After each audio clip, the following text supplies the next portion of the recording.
It's about living messy. It's about doing things messy. It's about just putting yourself out there and trusting the process. I mean, I think that's the hardest thing is it's vulnerable because the human part of us wants to control it. I want to control the outcome. It's going to be this way. It's going to be so perfect. And guess what, guys? And I remember when you told me this, you're like, Jill, perfect is boring. Perfect is boring. All right, welcome back, everybody. I'm Todd. And I'm Jill. And today we're going to talk about the 4 roadblocks to getting unstuck. Okay, so life is hard, Jill. Yes, it is. There is so much going on right now with financial loss. Tell me about it. Relationships, you name it, right? The stock market is killing me, literally. That is for sure. So we all need a guide. We do. Right? Yes. So to kind of get us through How these do we times. get through these times, you guys? And Right. so we need our soul. We need our soul to help us, right? And so that's what we are all about, is helping you reconnect with your soul so that you can get back on track and get on a healthy path. Okay. Should we get right into it? Let's do it. All right. We're going to talk about the first roadblock is pain. So now my question to you, Jill, is that emotional pain? Tell me a little bit about pain. And why is it a roadblock? Right. So pain is part of the human experience. Obviously, it was part of the plan. It's part of creation. And when the soul came into human existence, we had to feel pain because pain is kind of our compass. Mm-hmm. It's in our heart. Our heart can feel what's good and what feels bad. So we can tell our compass, our heart tells us when it feels the energy of life. It will tell us it either feels good or it feels bad, right? Okay. And so pain is what we learn from the human experience because it's all about survival. That's so, for sure. Right, like when you're a young child and if you do something, you fall off your bike, whatever, you're like, oh, I'm not doing that again, right? Right. Yeah. I just got a bunch of scratches. I've got some scars, right? You learn pretty quick. I got some wounds. And so pain, those wounds are there for a reason to tell us, pay attention inside now. Oh, I like that. Yeah, I learned that from Iyanla Van Zandt. It's one of her sayings. Okay. And I love it. It's an acronym, right? For stop and wake up because something is wrong, right? And it's inside. It's pay attention inside. I love that. Yeah. Now, pay attention inside now, right? Something's got to change. Right. And we do not like the heart. And the soul lives, in the energy of the heart of love, right? And so the soul's kind of trapped inside this, and you've got, walls around your heart and you're in pain, and the soul is literally in this heart that's like bleeding. Right. And it's saying, the soul is really wanting to reconnect with you to help you learn to kind of open that heart and let the love in so that the love can heal that pain. Perfect. Okay, Yeah. So we're going to talk about the feelings of each pain, right? And then the symptoms of it and how it kind of shows up. Right. So go ahead. Emotional pain. Sure. So a lot of my clients, when they come to me, a lot of them recognize that they're not feeling. They actually are numb and they don't know what's wrong with them. They may be in a relationship. Their partner's frustrated with them. And so, some of them are distracting or using addictions. But they feel often just exhausted. They have no energy. A lot of them are depressed. And definitely when people are in pain, they all come to me and they just feel heavy and stuck. And they just don't know how to get out of that energy. Right. So what are some of the other feelings? Hopelessness. Right. And feeling like, how do you do this? How do you dump this pain? How do you purge all of this pain? Right. It's, and when we're not feeling, we can't even talk about our emotions. Yeah. Because, I was talking to a family member the other day that was having some issues in their relationship. And this person said to me, I don't even know what I'm feeling. Like, I need to get away and I need to go be with myself for a while just so I can understand the emotions that I'm having. Because he can't even, that person couldn't even talk to their partner because they didn't know what was really going on inside here. Yeah. Yeah. So pain can be overwhelming and it's really heavy, you know, and it's I like to say that it's like our little cells are swimming in this muddy water, you know, and I kind of have a potty mouth, you guys, but I'm like, it's like the cells are stuck in the shit, right? They're sitting in the shit. And it's like, why are we giving them that kind of an internal environment to live in? Right. So the other one is just being stuck in general, right? Pain makes you feel like you just want to almost give up, right? Stay in your house, all that stuff, right? So yeah, like for instance, after my divorce, you know, there was, you know, when my husband decided to leave me back in 2012, I remember a time where there was 3 months where I was really literally struggling to get out of the sheets, you guys. I just wanted to pull them up over my head.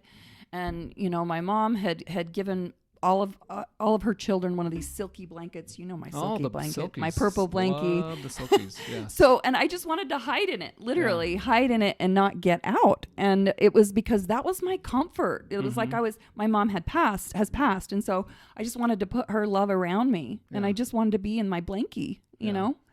So we often feel stuck and it's like we just want to crawl into a cave. Like if you think about, you know, the Native American Indians, when the women would go through menstruation, they would go into the cave by themselves during that process to heal, to deal with their pain.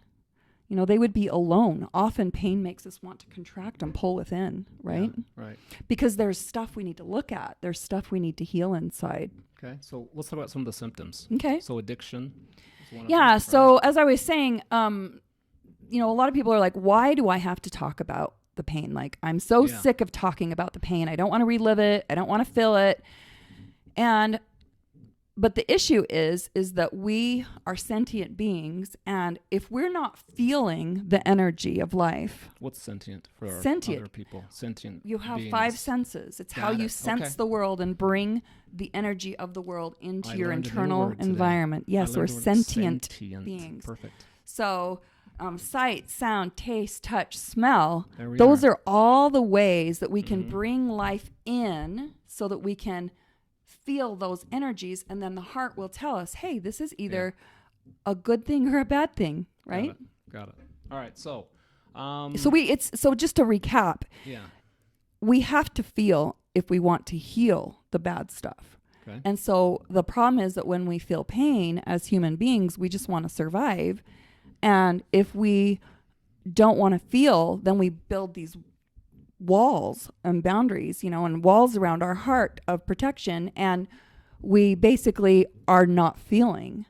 Right. And then we become numb. And so part of healing the heart is opening that heart again. And have you ever heard of the term being broken open?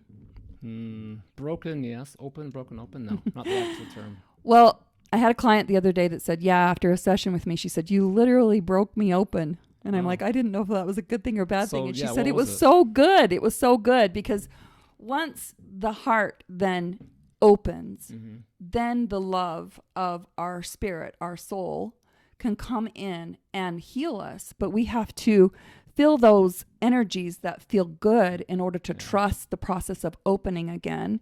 And those feeling good by using our 5 senses to look at the nature, you know, go out in nature, look at the beauty of nature, you know, smell the beautiful smells, you know, listen to some beautiful, inspiring music, get moving. And we start using our 5 senses. And then that beautiful energy of being alive can come in and remind us that the soul really did want to be here. The soul really does want to be alive. And the soul wants to help us once we open and we start letting life in again and these good energies, then we can then let that pain ooze out and get those blockages out of us. Perfect. Okay, so today we're trying to help you as an audience to see these things in yourselves, right? It's like a lot of times you're going to see, oh, that is me. Oh, that is me. That is my issue. And that's kind of what we're trying to do today is like to give you some examples of each of these 4 so you can kind of see yourselves in those. Yeah, and so I think, you know, the clients that I've worked with, a lot of them are coming to me after a death or after a divorce. There's all types of loss that causes pain. And so any type of loss or any type of trauma, any triggers that you're dealing with, if you've lived through some painful life experiences, These are the types of things that are happening in my clients' lives where they're coming to me and they're asking me, Jill, how do I get this out of me? Yeah. Okay. So, And they really want to lighten up, right? Oh, yeah. When we finally dump that pain, we really lighten up. Perfect. All right. So the next one is roadblock is past. And so why don't you explain a little bit about So what you mean by that? a lot of my clients will get stuck in reliving the past. So we obviously have to be, we have life experiences, and what happens is we have these programs in our mind that are like broken records, right? That are just replaying over and over and over again. And if we've been through some sort of an experience in our life and we haven't learned from that experience, then what happens, guys, is we recreate the same experience over and over and over again until we finally learn from it. Right. The problem is that we get busy in life, we get going in life, and we don't pause and reflect and actually learn and discern. Right. And discernment is so important because we need to take this life experience and look at it and get it out of us and say, wow, what was this about? What was I feeling? What was I afraid of? How was I acting out? Who was I blaming? What was the pattern from my life experience?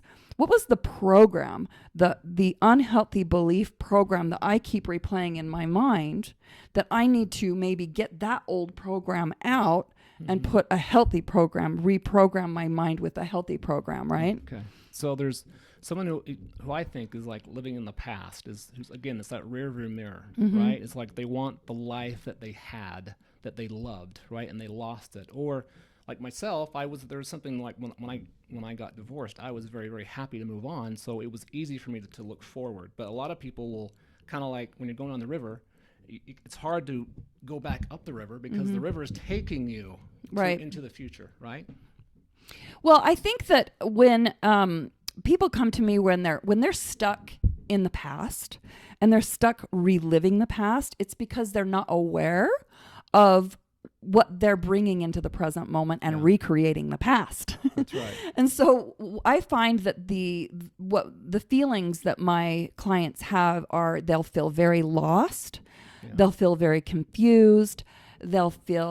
Sometimes they feel like, life is happening to me. Why is this happening to me?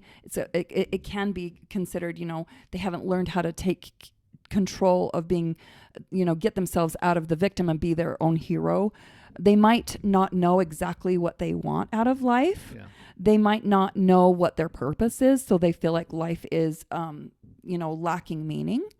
And so, and also, if we don't process our life experiences, often we never get to the truth of who we are, and that really affects our self-esteem. Right. So a lot of my clients that are struggling to process the pain of the past, actually don't know their worth yet. And that's a big issue. Right. So how does it manifest themselves? People who look in the past, what are some of the symptoms that they are feeling that are showing up? Sure. I know that my old self, I really struggled with judgment. Okay. Being raised in the Mormon culture, it was very black and white, and it was very much this is the way it needs to be or it's bad, right? Yeah, and so I was taught a lot of judgment. And the interesting things about our brain and our perception and the way that we view the world is that the lenses that we look through, like, he's got some cute old lenses right here. If those lenses were like really, dark and like sunglasses, right? We're kind of then it kind of seems it's hard to tell. It's hard to see clearly, right? Yeah. And so if we're looking through lenses that are not love, if we're looking through lenses of judgment or lenses of, comparing yourself, or lenses of jealousy, or lenses of, I'm not good enough, right? If we're not seeing clearly, then we need to take those glasses off, and we need to really look at our life experiences and get them out here, those major events of our life that shape our perception. Right. because our life experiences shape how we see the world. And so we want to kind of take our life experiences out here, the ones that shaped us, I call them chapters of conflict, the difficult things in life or the difficult events that we went through, and talk about those and look at what those lessons of love are. And then by looking at that, we can kind of see the truth of rather that, that life experience. If we have a program that I'm not good enough, or I'm ugly, or I'm too fat, or I'm stupid, or whatever, like if we can clear those, what I call bullshit belief programs, my potty mouth. Potty mouth, there you go. I do have that raunchy side to me. It's kind of a good thing. I'm both black and white. Oh. Anyway, I embrace it all. Yeah. So yeah, we do have to embrace the shadow parts of ourself, of this human experience. And the human experience often conditions our minds that we're not good enough. And we have these belief programs that are really not aligned with our truth, that the belief programs that get in the way from us seeing our worth. Right. So I, sometimes some of my clients are struggling with getting out of their story, right? Yeah. Feeling like sob story. Yeah. And they feel codependent. They're like, oh, well, it's all his fault. It's all her fault. And they struggle to really be their own hero of their own story. Right. That's right. Yeah. And so judgment, comparing, being just negative, if you've ever been around somebody negative, how hard that is energetically, right? It's horrible. Mm-hmm. So we really tackle the issues of the past, have us really tackle issues with low self-esteem, and really kind of peel away the things. This is the discernment part. Right. We have to look at the life experiences. We have to figure out what we've learned. And then anything that's not aligned with our truth, anything that's not healthy, we want to basically shed those. Okay, perfect. One last question on the past is, of your clients you talk to, what if they do struggle with things in their past, meaning like obviously how they want life to be, do you feel like there's entitlement there of like, I want my life to be like it was, or what are your thoughts on that?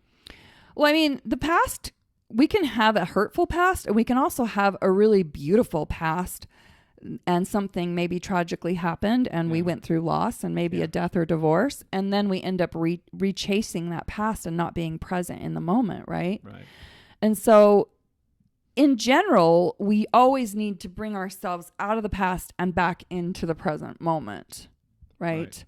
And so the work that I'm doing with people to process their life experiences is to get them out of the past, because the past often, whether you're looking at life through rose-colored glasses or, trauma,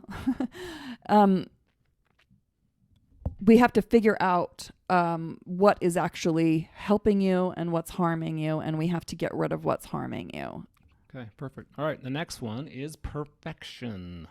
Perfection. It's a big one. And right here, I'm a Virgo.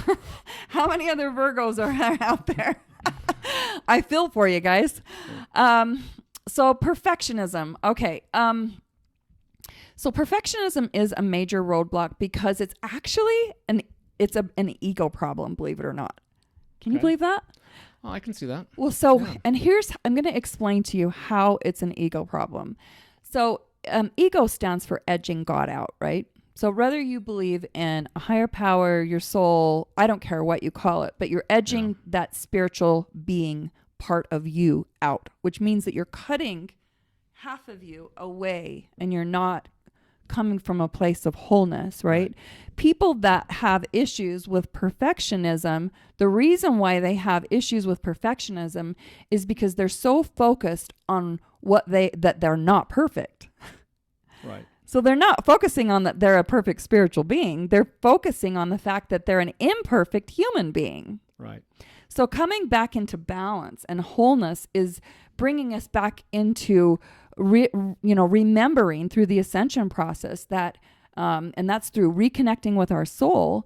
This is the soul part of ourselves that we're actually healing, and that is remembering that we are imperfectly perfect, and we are perfectly imperfect beings. Okay. you So go. we are a perfect spiritual being. We are an imperfect human being. Right. So we are imperfectly perfect. Yeah. No, I said that wrong, didn't I? It's We are perfect. perfectly imperfect. There you go. Anyway, you guys They get what get I'm it. They saying get what is you're that we saying. are perfectly imperfect in the human Right. journey, but often we get stuck in the fact that we believe that we are imperfect. And so we don't have the self-worth here. Mm-hmm. And that's what we're focusing on, is that this feels hollow because we haven't reconnected with our higher self, right? Right. With our soul, being soulful. And so when the soul comes in and we reconnect with that love that the soul brings in to help heal us, that restores us and puts us back into balance. Right. So I think my example of perfectionism is, it's like when, for example, if someone's is wanting to start a business, or let's just say a YouTube channel like us, right? Right. Is that they get stuck at the starting line because they want everything to be perfect. They want to have the right camera. They want to have the right editing equipment. They want to have the right clothes. And so everything has to be perfect for them to start. Guilty. Right? So, and so it's like, instead of just starting messy Right. and learning as you go, perfectionists have a hard time with that because they don't like being messy. They don't like living messy. They want to make sure that everything is in place before they go to the next level, right? It's really vulnerable, guys. It's a vulnerable place to allow yourself to be imperfect and be okay with that, Yeah. right? Oh, yeah. I mean, it's like, I remember a lot of people, younger kids, tell me, like, well, I'm not going to have kids until I have made a certain amount of money, you know, or I'm like, oh, come on. I'm like, you're going to be waiting a long time if you keep doing that. Nobody's because ever ready for kids. No one's ever ready for kids. Ever. So they're waiting for this perfect scenario to line up, all the planets to line up before they make a decision and do something about it. So yeah, and you know? I really struggle with that as well. I've gone through several issues myself, and you know, what I want to say is that the spiritual being inside, the soul inside of you, is so full of love and light, right? That's what soulful is. And so that energy of the soul loves you no matter what. Mm-hmm. You are loved just Right. the way you are, you know? And we get out of alignment. We basically push love away. We reject this other part of ourself, right? Right. And we get stuck being human and forgetting that we are also supposed to be spiritual. And when we are spiritual, then we remember through the ascension process that we came from the energy of love. And love is accepting and open and forgiving. Right. And knowing that we can love ourselves as imperfect human beings allows us, you know, to just relax, stop, you know, to open, right? It's that energy of the lotus flower when the love and the sunshine comes in. The Right. love from spirit comes in and it naturally just opens, even though it's vulnerable, right? Right. And that process takes time, right? And it's potentially imperfect, right? We can't, or maybe it's perfect. Like, that's the thing is, you know, it's going to take time for us to go through that vulnerable opening process and to trust the energy of love and to trust that our soul and our spirit is actually guiding us through the ascension process. And when we, you know, what I want to say is that when we go through, you know, when we begin the soulful journey, we realize and we bring into our awareness, yes, I don't want to just be a human being anymore. I don't want to focus on the human experience because that's all about survival and limitation and lack. And I'm sick of that. Right. Right. But to cross over and to take that leap of faith No, into the soulful that journey is that scary. it. It's scary, but it's like that. But once it's, because again, there's that fear of like, if I jump off, you know, the proverbial cliff of like, I need to start.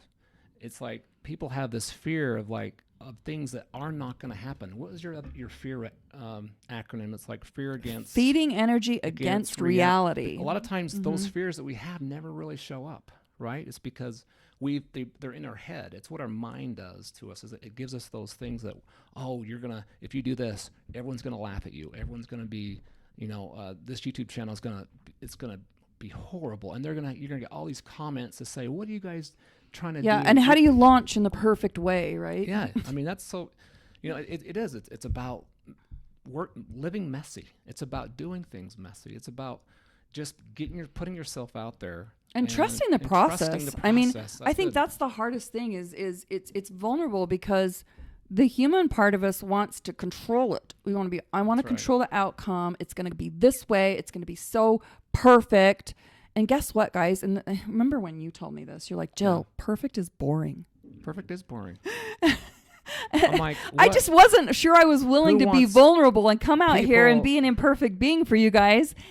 And it took me a while to get past those, perfectionism. And so I wasn't trusting the process. I wasn't trusting my soul, right? That's kind of where I feel like I was really struggling with being vulnerable. And I just want to bring up the process of creation and birth, right? When a mother gives birth to a child, that's one of the most vulnerable things a woman has to do, is to trust that she's going to co-create with this higher power and give birth to a being, right? And think about literally opening and the position that her body has to be in order to give birth to this child. It's incredibly vulnerable, right? She's open to the world, right? Right. So from a relationship standpoint, as far as perfectionism, there's that where you've had a few of your clients tell you this about the narcissism. Again, our last video, you should check it out. Right. It was about that, and how that they expect them to be perfect, and that these spouses, either or, are struggling with that. Well, I need to lose weight, or I need to have this perfect, body for them to accept me, right? So it kind of goes on the other side for the relationship side, right? Yeah, and so when someone is projecting perfection onto you, that's their own issue. Right. And so what I want to say is focus on you. If you admit that you are afraid to get vulnerable, and that if you're afraid to open, if you're closed off to connecting with other people, if you're closed off from love, if you're pushing love away, if you're feeling, a lot of my clients, when they're struggling with perfection, is they're feeling angry. They're like, why do I have to get vulnerable? Why do I have to trust the universe? I don't want to. Why don't I have the life that I want, that I should have? I'm frustrated that I can't get the success and create this success alone, because what they don't recognize is that they're completely disconnected and trying to, create from the experience of ego, which is being disconnected, edging that's part of their soul out. They're angry that they don't have the life that they have, but they're frustrated that they can't create that success. Right. And they're really feeling unfulfilled because they really don't recognize their worth. Right. Because they haven't looked inside and gotten to know this guy in here, this girl in here, the soul in here. How good of a friend have you been with your soul, right? Right. And so if we don't reconnect with that and really have an experience of trusting our soul and trusting the process of, of ascension and flowing with love, then if we can't trust that, then basically we're in this energy of trying to be perfect and trying to control everything outside of us. Well, you have to do this for me to feel good. And that's what a lot of the bringing it back to narcissism is. It's people that are saying, I'm not okay in here. And I'm not willing to say it, but you need to be this way. You need to be a certain way for me to love you. For me to love. Yeah. Right. Yeah. Right. Okay. And often it leaves relationships feeling shallow, disconnected. A lot of them are, sometimes people in the human journey can get stuck in identifying their worth with materialism because they really don't know. They really haven't done their soul work, and their soul work is to go on the soulful journey and go through the ascension process, and their soul can help them go through the ascension process and reconnect and have those remembrances of why we're here, and that we're here to learn about love. We want to learn about our gift, and we want to learn about what is true love, right? Not imitation love. Right. Because again, those materialistic things really, at the end of the day, don't really mean anything. I mean, a lot of people will wrap themselves up into that and to self-identify with the things that they do have: a big house, big cars, and roles. They have to have all big that, titles or roles. It just shows up in all kinds of, perfectionism can be looked at as a bit selfish. Well, again, us being 50-year-olds, right? Mm-hmm. We're getting to that point where things are starting to break down, right? Yeah. From a health perspective. And your body doesn't heal as fast as it did when you were younger. Right. And so, I'm here to attest. There you go. So we kind of have a first knowledge of that, because we are so far from perfect, right? Mm-hmm. But we're happy, right? And that's the lesson is to the younger people. It's like, don't get wrapped up in those things that you think make you, happy, like money and things like that. It's not. And to have the look perfect to everybody else. I'm worried about what everybody sees in the external environment, but then within here, there's no worth, because there hasn't been connection with your soul or with your spirit, right? Yeah. And I think that people that are resisting the soulful journey to look inside and reconnect with that, and then be responsible for what they're bringing into the world. Right. They often come across as being stubborn, like they know it all and they don't need to reconnect with their spirit and they don't need help, but yet they really struggle to get along with other people. They struggle to be on a team. They're not team players, Right. People often don't want to be around them because they get stuck in this it's all about me kind of energy, which is the energy of lack. Right. Perfect. Not the energy of abundance, right? Okay. Number 4, drum roll. The last one. Woohoo! Is protection. These are the protection. This is a big one. Yeah, the mechanisms that we do to protect ourselves from pain, from fear, all these things. This is a good one. Yeah, so when we were talking about pain, and I was saying that people contract and they want to, protect, right? Mm-hmm. When you feel like life is coming, at you, what's the first thing you want to do? You want to block, you want to protect, right? But when we block and we're in this energy of protection, we're not open. We're like we built up these walls, all tied up, right? We're all wound up tight and we're stressed out and we're exhausted because we're protecting constantly, and our body is literally showing up. There's signs of stress because we're just not relaxed, right? We're in this protective behavior where we're actually blocking love. We're blocking the universe from working with us. Right. It's because those walls, we've built ourselves our own little castle that's only for us, right? Because we were blocking out the rest of the world. Right. And, it's our natural, instinctual, unconscious reaction to fear that we need to survive that actually keeps us stuck in the human experience and not rising above it.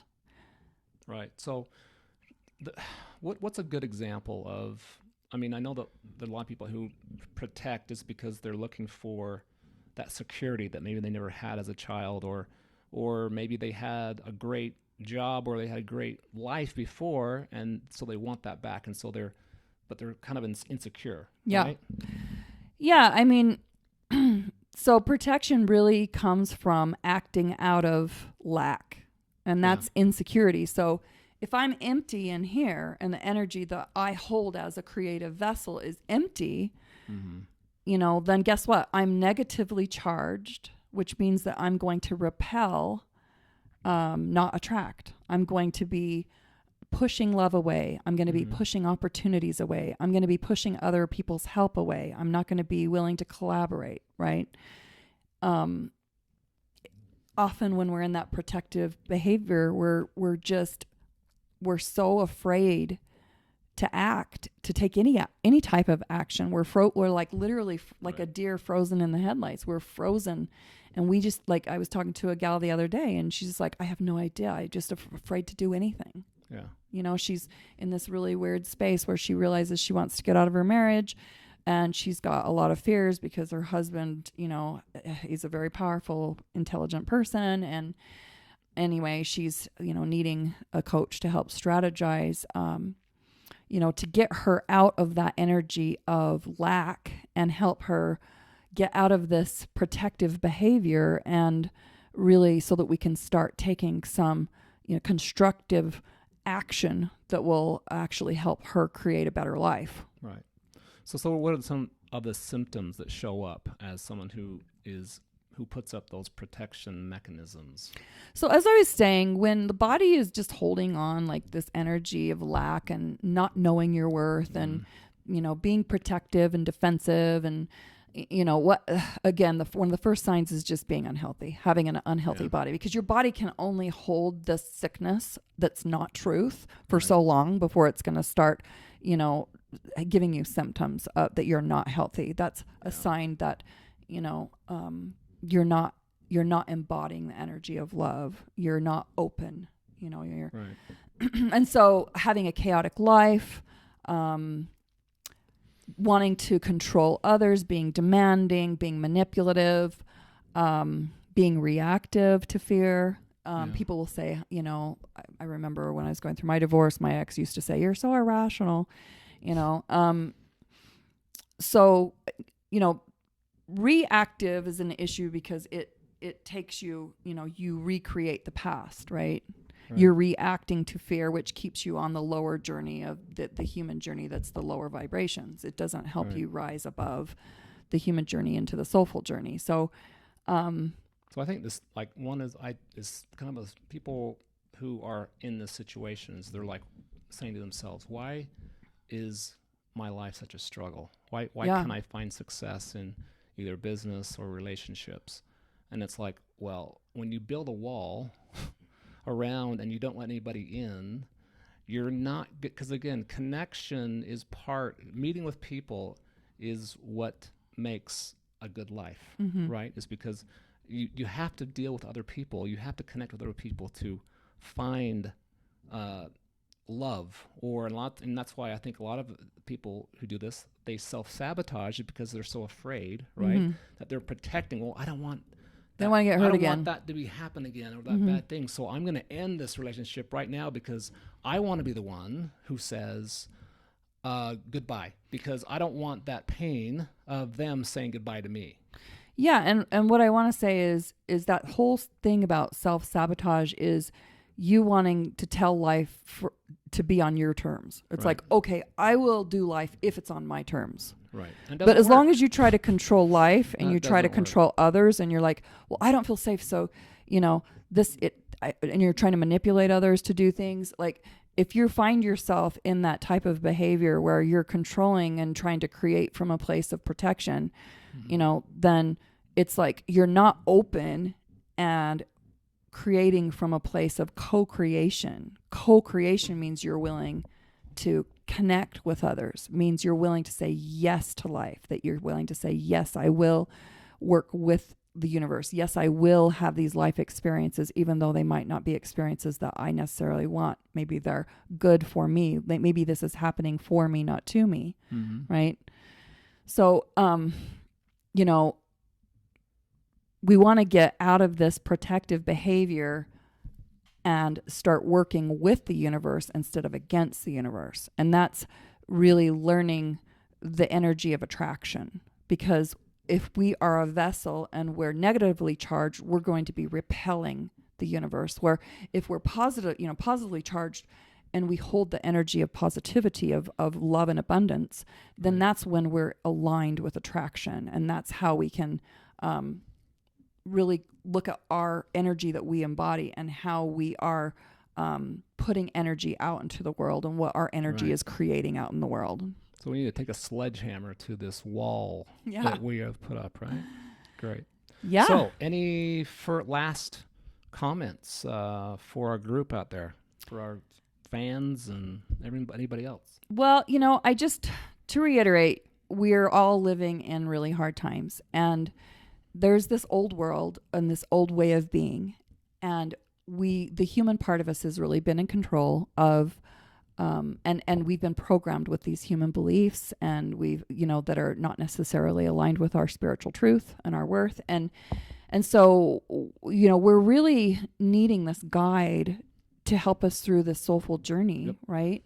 To help you reconnect with your soul so that your soul can help you get out of the pain, get out of the past, stop being perfectionistic, get us out of perfection and get us out of protection, because all of these lower energies keep us stuck in this human experience of lack and limitation.